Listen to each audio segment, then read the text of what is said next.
गणेश चतुर्थी के बाद अनंत चतुर्दशी पर जब गणेश जी का विसर्जन करते हैं तो गणेश जी की 2 धर्म पत्नियां, वैसे तो गणेश जी की कुल मिला के 5 पत्नी, कितनी है?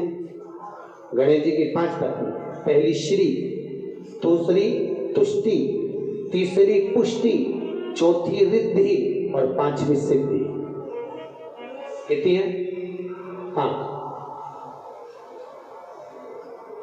ये व्यक्ति के नाम के आगे जो लिखा रहता है ना श्रीमान, ये श्री संबोधन कहां से आया? और एक पीछे लिखते हैं, जैसे नाम के आगे लिखते हैं श्री और पीछे लगाते हैं जामी ई की मात्रा जी, लिखते हैं कि इधर नहीं लिखते हैं श्रीमान अग्नि प्रसाद जी, श्रीमान बद्री प्रसाद जी, श्रीमान हरीश प्रसाद जी। तो श्री आगे क्यों आया और जी पीछे क्यों आया?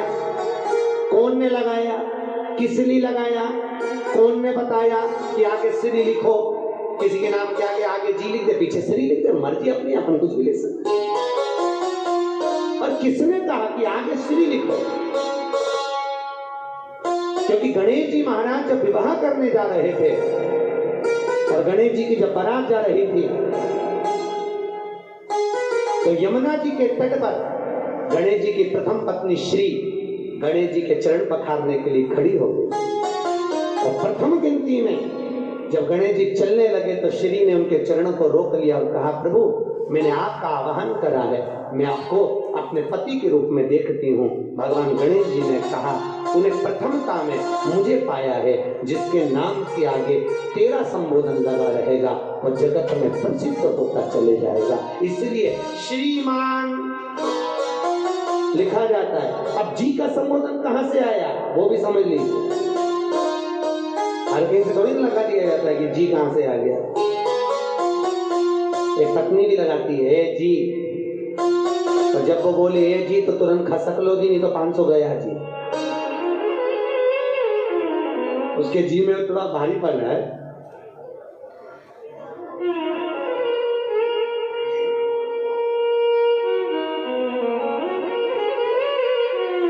33 करोड़ देवी देवता में सबसे सुंदर जोड़ी थी शंकर और पार्वती की। सही है कि गलत है? कभी नहीं झगड़ते।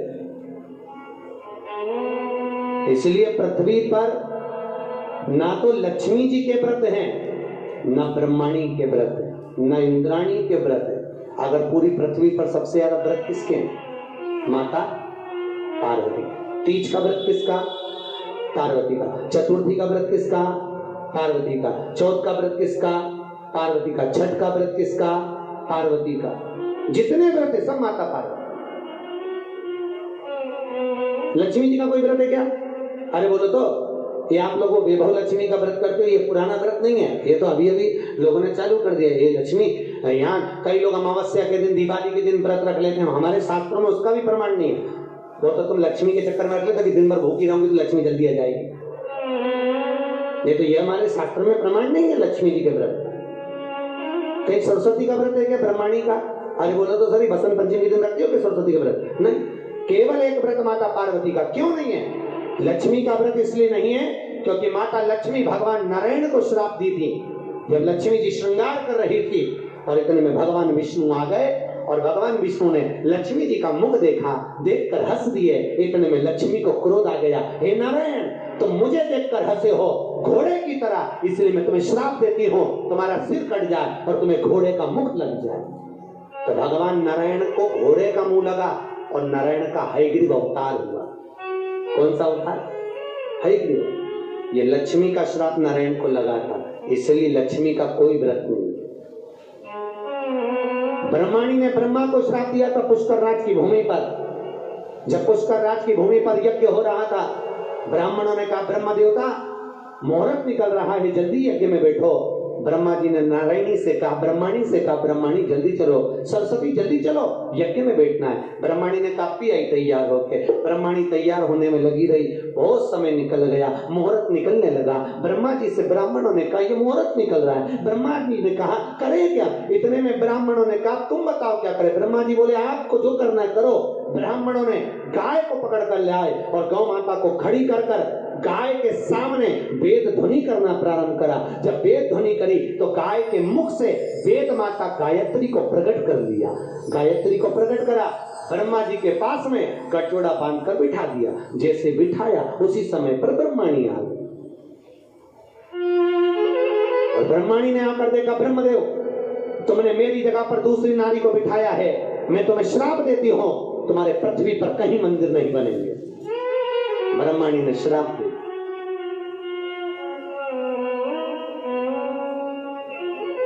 कहीं पर मंदिर है ब्रह्मा जी का, केवल एक जगह पुष्कर जी में जहां यज्ञ करा था वहां। तो ब्रह्माणी ने ब्रह्मा को श्राप दिया, लक्ष्मी ने नारायण को श्राप दिया, इंद्राणी ने इंद्र को श्राप दिया, और एक माता पार्वती ऐसी थी जो कभी ऊंची आवाज में बात नहीं करती थी। इसलिए पृथ्वी पर सबसे ज्यादा व्रत माता पार्वती के होते हैं। व्रत तुम्हारे भी चालू हो सकते हैं, तुम ऊंची आवाज में नहीं बोलो तो व्रत करो, दिक्कत नहीं है। व्रत तुम्हारे भी हो जाए चालू, बस तुम मीठा बोलो तो व्रत चालू करने में किसको दिक्कत।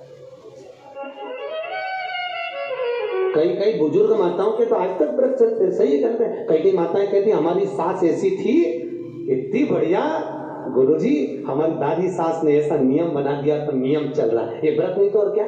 जो सास दादी सास बना के चली गई वो नियम आज तक चल रहा है। ये व्रत ही तो है, उन्होंने अच्छा करा इसलिए नियम चल रहा है।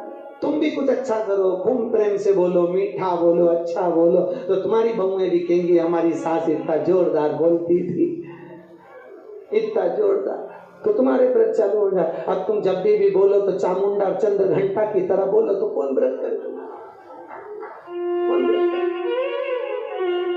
मीठा अच्छा बोलो, विद्वत्ता से परिपूर्ण बोलो, प्रखर। अब केवल एक मां, समय आया, श्री वेद व्यास जी ने वर्णन किया है शिव महापुराण का सुंदर लेखान।